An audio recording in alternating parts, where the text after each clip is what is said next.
Hello friends, ಶುಕ್ರವಾರದಲ್ಲಿ ಏನಾಗುತ್ತೆ ಅಂತ ಹೇಳಿ ಒಂದು ವಿಡಿಯೋ ನೋಡೋಣ. ಅದಕ್ಕೂ ಮುಂಚೆ ವಿಡಿಯೋ ಇಷ್ಟ ಆಯಿತು ಅಂದರೆ ಸಬ್ಸ್ಕ್ರೈಬ್ ಮಾಡ್ಕೊಳ್ಳಿ. ಹಾಗೆ ವಿಡಿಯೋ ಒಂದು ತಪ್ಪದೇ ಲೈಕ್ ಕೊಡಿ ಫ್ರೆಂಡ್ಸ್. ಮೊದಲಿಗೆ ಎತ್ತಿಲಕ್ಕೆ ಬಂದು ಪವಿತ್ರ ಹತ್ರ ಅದು ನಾನು ಅಂದ್ಕೊಂಡಿರೋ ಥರ ನಿಮಗೆ ಸತ್ಯ ಹೇಳಬೇಕು, ಅದು ನೋಡಿದ್ರೆ ಅಂತ ಹೇಳಿದಾಗ ಫೋನ್ ಬಂದುಬಿಡುತ್ತೆ. ಅದು ಏನಾಯಿತು ಸೀನಿಯರ್, ಫೋನ್ ಬರ್ತಾ ಇದೆ ಅಲ್ವಾ, ರಿಸೀವ್ ಮಾಡು, ಆಮೇಲೆ ಹೇಳ್ಬೋದಲ್ವಾ ಅಂತ ಹೇಳಿದಾಗ ಕಂಪ್ನಿ ಕಾಲ್ ಇದು ಬಿಡು ಅಂತ ಹೇಳ್ತಾನೆ.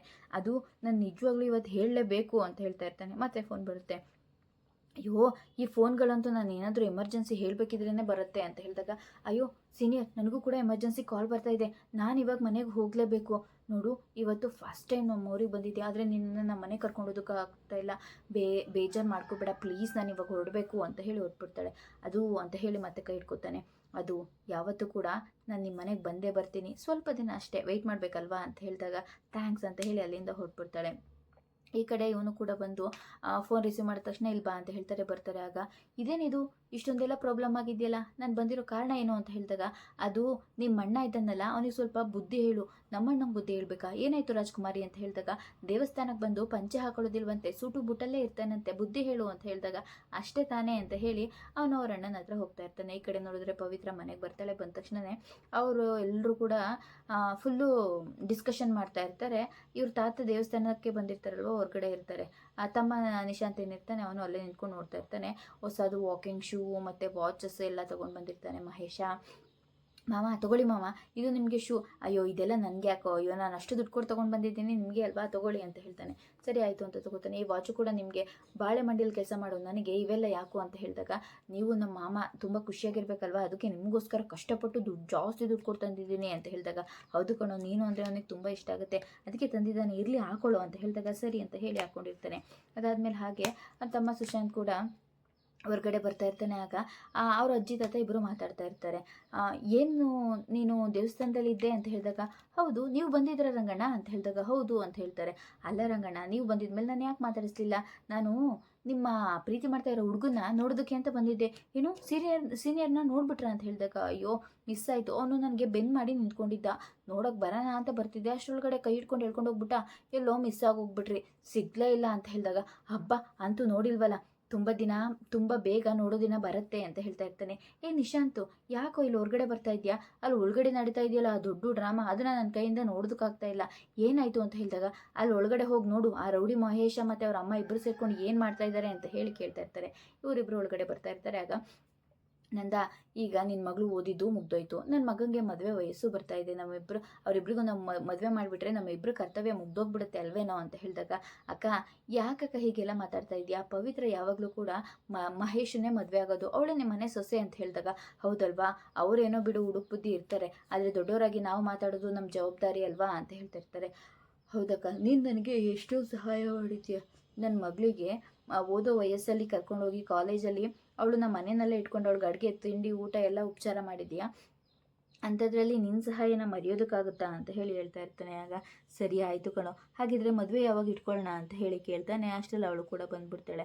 ಬಂದ ತಕ್ಷಣವೇ, ಪವಿತ್ರ ಬಂದ್ಯಾ, ಬಾ ನೋಡು, ಅಪ್ಪ ಅಮ್ಮ ಇಬ್ಬರು ಕೂಡ ಮದುವೆ ಬಗ್ಗೆನೇ ಮಾತಾಡ್ತಾ ಇದ್ದಾರೆ ಅಂತ ಹೇಳಿ ಹೇಳ್ತಾ ಇರ್ತಾನೆ. ಆಗ ಅವಳಿಗೆ ತುಂಬಾ ಬೇಜಾರಾಗುತ್ತೆ. ಸರಿ ಅಂತ ಹೇಳ್ಬಿಟ್ಟು ಅವಳು ಕಾಫಿ ಮಾಡ್ಕೊಂಡು ಬರ್ತೀನಿ ಅಂತ ಹೇಳಿ ಹೋಗ್ತಾ ಇರ್ತಾಳೆ. ಅವ್ರ ತಾತ ಕೂಡ ಹಿಂದೆನೇ ಹೋಗ್ತಾ ಇರ್ತಾರೆ. ಆಗ ಯಾಕಮ್ಮ, ಯಾಕೆ ಹೀಗೆಲ್ಲ ಮಾಡ್ತಾ ಇದೆಯಾ, ನಿನ್ನ ಮದುವೆ ಇಷ್ಟ ಇಲ್ಲ ಅಂತ ಹೇಳಿಬಿಡು ಅಂತ ಹೇಳಿದಾಗ, ಹೌದಕ್ಕ ಮದುವೆ ಇಷ್ಟ ಇಲ್ಲ ಅಂತ ಹೇಳು, ಅವ್ರ ಹುಡಿ ಜೊತೆ ನಿನ್ನ ಮದುವೆ ಆದರೆ ಚೆನ್ನಾಗಿರ್ತೀಯ ಅಂತ ಹೇಳಿದಾಗ, ನೋಡು ತಾತ, ಆ ಅಪ್ಪ ಯಾವತ್ತಿದ್ರೂ ಕೂಡ ನನಗೆ ಒಳ್ಳೇದಾಗಲಿ ಅಂತಲೇ ಎಲ್ಲ ಮಾಡಿದ್ದಾರೆ, ಈಗ ಮದುವೆ ವಿಚಾರದಲ್ಲಿ ತಪ್ಪು ಮಾಡ್ತಾರಾ, ಖಂಡಿತವಾಗ್ಲೂ ಇಲ್ಲ, ಆ ಮಹೇಶ ಎಂತವನು ಅಂತ ಆದಷ್ಟು ಬೇಗ ಅಪ್ಪಂಗೂ ಗೊತ್ತಾಗುತ್ತೆ, ಹಾಗೆ ನಾನು ಪ್ರೀತಿ ಮಾಡ್ತಾ ಇರೋ ಹುಡುಗ ತುಂಬ ಒಳ್ಳೆಯವನು ಅಂತ ಕೂಡ ಅಪ್ಪಂಗೆ ಗೊತ್ತಾಗುತ್ತೆ, ಆಗ ಅಪ್ಪನೇ ನಮಗೆ ಮದುವೆ ಮಾಡಿಸ್ತಾರೆ ಅಂತ ಹೇಳ್ತಾನೆ. ಎಷ್ಟು ಒಳ್ಳೆ ಮನಸ್ಸು ಮಗಳೇ ನಿಂದು, ಆದಷ್ಟು ಬೇಗ ನಿಂಗೆ ಒಳ್ಳೇದಾಗಲಿ ಅಂತ ಹೇಳಿ ಅವ್ರ ತಾತ ಆಶೀರ್ವಾದ ಮಾಡ್ತಾರೆ. ಕಾಫಿ ತೊಗೊಂಡು ಬರ್ತಾರೆ. ಪವಿತ್ರ ಬಾ ಕುತ್ಕೋ ಅಂತ ಹೇಳಿ ಹೇಳ್ತಾ ಇರ್ತಾರೆ. ಅದಾದಮೇಲೆ ಪರವಾಗಿಲ್ಲ ಕಾಫಿ ತಗೊಳ್ಳಿ ಅಂತ ಹೇಳ್ತಾ ಇರ್ತಾರೆ. ಕಾಫಿ ಎಲ್ಲ ಏನು ಬೇಡ ಪವಿ, ಬಾ ನಾವು ಊರಿಗೆ ಹೋಗೋಣ ಅಂತ ಹೇಳಿದಾಗ, ಹ್ಞೂ ಕಣೋ ನೀವು ಹೊರಡ್ರು, ನಾನು ಬೆಳಗ್ಗೆ ಬರ್ತೀನಿ ಅಂತ ಹೇಳಿ ಹೇಳ್ತಾ ಇರ್ತಾನೆ.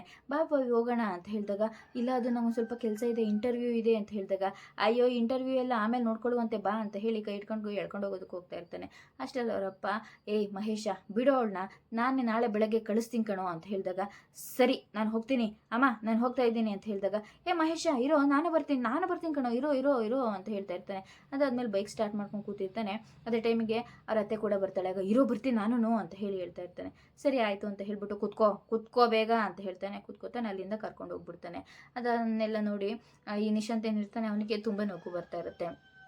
ದೇವಸ್ಥಾನದಲ್ಲಿ ಪಂಚೆ ಉಟ್ಕೊಂಡು ಇಬ್ಬರು ಅಣ್ಣ ತಮ್ಮ ಬಂದುಬಿಡ್ತಾರೆ. ಬಂದ ತಕ್ಷಣವೇ ಅವರಿಬ್ಬರನ್ನು ನೋಡಿ ಮನೆಯವ್ರಿಗೆಲ್ರಿಗೂ ಖುಷಿ ಆಗುತ್ತೆ. ಹಾಗೆ ಎಲ್ಲರೂ ಕೂಡ ಡ್ಯಾನ್ಸ್ ಮಾಡ್ತಾ ಇರ್ತಾರೆ. ಇದನ್ನು ನೋಡಿ ನಮ್ರತಂಗೆ ತುಂಬಾ ಕೋಪ ಬಂದುಬಿಡುತ್ತೆ. ನಾನು ಪಂಚೆ ಮತ್ತು ಶರ್ಟ್ ಹಾಕೊಂಡು ಬಾ ಅಂತಂದರೆ ಹಾಕೊಂಡು ಬರಲಿಲ್ಲ, ಆದರೆ ಈ ತಿಲಕ್ ಹೇಳಿರೋದಕ್ಕೆ ಪಂಚೆ ಶರ್ಟ್ ಹಾಕೊಂಡು ಬರ್ತಿದ್ದಾರೆ. ಇದನ್ನೆಲ್ಲ ಹೀಗೆ ಬಿಟ್ಟರೆ ಇದ್ಯಾವುದೂ ಸರಿ ಬರೋದಿಲ್ಲ. ಇವನನ್ನು ಬಿಟ್ಟು ನನ್ನ ಕಂಟ್ರೋಲಿಗೆ ಬರೋ ಥರ ಮಾಡ್ಕೋಬೇಕು ನಾನು ಅಂತ ಹೇಳಿ ನಮ್ರತ ಅನ್ಕೋತಾ ಇರ್ತಾಳೆ. ಅದಾದಮೇಲೆ ಸರಿ ಆಯಿತು, ತಮ್ಮ ಬಂದಮೇಲೆ ಅಣ್ಣಂದೆಲ್ಲ ಕೆಲಸನೂ ಶುರು ಆಗಿಬಿಡುತ್ತೆ ಅಲ್ವಾ ಅಂತ ಹೇಳಿದಾಗ, ಮೊದಲು ಆಗಬೇಕಾಗಿರೋ ಕೆಲಸನ ನೋಡೋಣ ಬನ್ನಿ ಅಂತ ಹೇಳಿ ತುಲಾಭಾರಕ್ಕೆ ಅಂತ ಹೇಳಿ ಕರ್ಕೊಂಡು ಬರ್ತಾರೆ. ಬನ್ನಿ ಅಮ್ಮ, ಯಾರಿಗೆ ತುಲಾಭಾರ ಮಾಡಿಸ್ಬೇಕು ಅವ್ರನ್ನ ಇಲ್ಲಿ ಕೂರಿಸಿ ಅಂತ ಹೇಳಿದಾಗ, ನನ್ನ ಮಗಂಗೆ ಅಂತ ಹೇಳ್ತಾರೆ. ಸರಿ ಕೂತ್ಕೊಳ್ಳಪ್ಪ ಅಂತ ಹೇಳಿದಾಗ ಅವನು ಹೋಗ್ಬಿಟ್ಟು ಅವ್ರ ಅಣ್ಣನ ಹತ್ರ ನಿಂತ್ಕೊಂಡಿರ್ತಾನೆ. ಆಗ ಬಾರೋ ಅಂತ ಹೇಳಿ ಕರ್ಕೊಂಡು ಬರ್ತಾ ಇರ್ತಾನೆ. ಅಣ್ಣ, ನಿನಗೆ ನಮ್ರತನ ಜೊತೆ ಎಂಗೇಜ್ಮೆಂಟ್ನ ಕ್ಯಾನ್ಸಲ್ ಮಾಡ್ಕೊ ಅಂತ ಹೇಳಿದ್ನಲ್ಲ, ಆವಾಗ ಬೇಜಾರಾಯ್ತಾ? ನನಗೆ ಯಾಕೋ ಬೇಜಾರಾಗತ್ತೆ. ನೀನು ಯಾವತ್ತಿದ್ರೂ ಕೂಡ ಏನೇ ಹೇಳಿದ್ರು ಕೂಡ ಒಂದು ಒಳ್ಳೆ ಕಾರಣ ಇಟ್ಕೊಂಡೇ ಹೇಳಿರ್ತೀಯ. ಆ ಕಾರಣ ತಿಳ್ಕೊಳ್ಳೋ ಅವಶ್ಯಕತೆ ಏನೂ ಇಲ್ಲ, ಯಾಕಂದರೆ ಅದು ಒಳ್ಳೆಯದೇ ಆಗಿರುತ್ತೆ ಅಂತ ನನಗೆ ಗೊತ್ತು. ಅದ್ರ ಬಗ್ಗೆ ನೀನು ಯಾಕೆ ಯೋಚನೆ ಮಾಡ್ತಾ ಇದೆಯಾ? ಸಾರಿ ಅಣ್ಣ, ಸಾರಿಗಿರಿ ಎಲ್ಲ ಏನೂ ಕೇಳಬೇಡ. 26 ವರ್ಷದಿಂದ ಈ ಅಣ್ಣಯ್ಯ ನಿನಗೋಸ್ಕರ ಏನಾದ್ರೂ ಇಲ್ಲ ಅಂದಿದ್ದಾನಾ ಅಂತ ಹೇಳಿದಾಗ, ಹೌದು, ಥ್ಯಾಂಕ್ ಯು ಸೋ ಮಚ್ ಅಂತ ಹೇಳಿದಾಗ, ಸರಿ ಬಾ ನೀನು ಕೂತ್ಕೋ ಅಂತ ಹೇಳಿ ಕರ್ಕೊಂಡೋಗಿ ಕೂರಿಸ್ತಾ ಇರ್ತಾನೆ. ಅದನ್ನು ನೋಡ್ಬಿಟ್ಟು ನಮ್ರತಂಗೆ ತುಂಬಾ ಕೋಪ ಬರ್ತಾ ಇರುತ್ತೆ. ನೀನು ಯಾವಾಗಲೂ ಕೂಡ ಅವನಿಂದ ದೂರ ನಿಂತಿತ್ತು ಅಂತ ಅಂದರೆ ಆ ತಿಲಕ್ ಜೊತೆ ಅವನ ಮದುವೆ ಆಗೋನು ಯಾವಾಗಲೂ ಅಂದ್ಕೊಂಡೇ ಇರ್ತಾನೆ, ಮಗು ಥರ ಕೇರ್ ಮಾಡ್ತಾ ಇರ್ತಾನೆ. ಇದನ್ನೆಲ್ಲ ನೀನು ದೂರ ನಿಂತ್ಕೊಂಡು ನೋಡ್ತಾ ಇರಬೇಕಾಗಿರುತ್ತೆ, ಹೋಗು ಅಂತ ಹೇಳ್ತಾಳೆ. ಸರಿ ಆಯಿತು ಅಂತ ಹೇಳಿ ನಮ್ರತ ಬಂದು ದೇವ್ ಹತ್ರ ನಿಂತ್ಕೋತಾನೆ. ನಿಂತ್ಕೊಂಡಿದ್ದ ತಕ್ಷಣವೇ ಇವಳು ತಿಲಕ್ನ ನೋಡ್ತಾನೆ. ಇವಳು ನೋಡ್ತಾಳೆ. ಇವ್ನು ನಗ್ತಾ ಇರ್ತಾನೆ, ಅವ್ನು ಕೋಪ ಮಾಡ್ಕೋತಾ ಇರ್ತಾನೆ. ಅದಾದಮೇಲೆ ಬಂದು ಪಕ್ಕದಲ್ಲೇ ನಿಂತಿರ್ತಾನೆ ದೇವ್ ಕೂಡ. ಅವಳ ಹತ್ರನೇ ಬಂದು ನಿಂತ್ಕೊಂಡು ತಿಲಕ್ಗೆ ಕೇಳಿಸ್ಲಿ ಅಂತಲೇ ಡು ಯು ಲವ್ ಮೀ ಅಂತ ಹೇಳಿ ಕೇಳ್ತಾ ಇರ್ತಾಳೆ. ಅದು ಅವನಿಗೆ ಕೇಳಿಸುತ್ತೆ. ಆಗ ವಾಟ್, ಯಾವ ಜಾಗದಲ್ಲಿ ನಿಂತ್ಕೊಂಡು ಏನು ಮಾತಾಡ್ತಾ ಇದೆಯಾ ನಮ್ರತ ಅಂತ ಹೇಳಿದಾಗ, I said do you love me ಅಂತ ಹೇಳಿದಾಗ, ಅದು ನಮ್ರತ, ಇದೆಲ್ಲ ಇವಾಗ ಮಾತಾಡೋ ವಿಷಯ ಅಲ್ಲ, ನನ್ನ ತಮ್ಮಂಗೆ ತುಲಾಭಾರ ನಡೀತಾ ಇದೆ, ಆಮೇಲೆ ಇಲ್ಲ ಅದನ್ನೆಲ್ಲ ಮಾತಾಡೋಣ ಹೋಗು ಅಂತ ಹೇಳಿದಾಗ ಕೋಪ ಮಾಡ್ಕೊಂಡು ಅಲ್ಲಿಂದ ಹೋಗ್ಬಿಡ್ತಾಳೆ. ತಿಲಕ್ ಇದನ್ನೆಲ್ಲ ನೋಡ್ತಾ ಇರ್ತಾನೆ. ನೋಡ್ದ್ಯಾ ತಿಲಕ್ ನಿನಗೆ ಮಧ್ಯ ಗೋಡೆಯಾಗಿ ಎಷ್ಟು ಎತ್ತರಕ್ಕೆ ಬೆಳೆದಿದ್ದಾನೆ ಅಂತ ಹೇಳಿ, ಮೊದಲು ನೀನು ಅವನನ್ನು ತಡಿಬೇಕು ಅಂತ ಹೇಳ್ತಾ ಇರ್ತಾರೆ. ಇವಾಗ ಆಗೋ ಅವಮಾನಕ್ಕೆ ಅವನ ಮುಖ ಹೇಗೆ ನಗ್ತಾ ಇರೋದು ಬಾಡತೆ ಅಂತ ಹೇಳಿ ನೋಡು ಮಾವ ಅಂತ ಹೇಳ್ತಾಳೆ. ಸರಿ ಆಯಿತು, ತುಲಾಭಾರಕ್ಕೆ ಏನು ಇಡ್ತಾ ಇದ್ದೀರಾ ಅಂತ ಹೇಳಿದಾಗ, ನನ್ನ ಮಗನ ತೂಕದಷ್ಟು ಚಿನ್ನ ಇಡ್ತಾ ಇದ್ದೀವಿ ಅಂತ ಹೇಳ್ತಾರೆ. ಸರಿ ಆಯಿತು ತೊಗೊಂಡು ಬಾ ಅಂತ ಹೇಳಿದಾಗ, ಪ್ರತಾಪ್ ಅಂತ ಹೇಳಿದಾಗ, ಆಯಿತು ತೊಗೊಂಡು ಬರ್ರೋ ಅಂತ ಹೇಳಿ ಹೇಳ್ತಾನೆ. ಅವರು ಸರಿ ಆಯಿತು ಅಂತ ಹೇಳಿ ಎಲ್ಲರೂ ತೊಗೊಂಡು ಬರ್ತಾ ಇರ್ತಾರೆ. ಒಂದಾದ್ಮೇಲೆ ಒಂದು ಜೋಡಿಸ್ತಾ ಇರ್ತಾರೆ. ಈಗ ತಿಲಕ್ಕಾಗೋ ಅವಮಾನ ಇದೆಯಲ್ಲ, ಅದನ್ನು ಇನ್ಯಾವತ್ತೂ ಮರಿಬಾರ್ದು ಅಂತ ಹೇಳಿ ಹೇಳ್ತಾನೆ. ಅದರಲ್ಲಿ ಒಂದು ಒಡವೆನ ಅವಳು ತೆಗೆದಿಟ್ಬಿಟ್ಟಿರ್ತಾಳೆ. ಏನಮ್ಮ ತೂಕ ಕಡಿಮೆ ಬರ್ತಾ ಇದೆ ಅಂತ ಹೇಳಿ ಕೇಳ್ತಾ ಇರ್ತಾರೆ. ಎಲ್ಲರೂ ಕೂಡ ಶಾಕಲ್ಲಿ ಇರ್ತಾರೆ.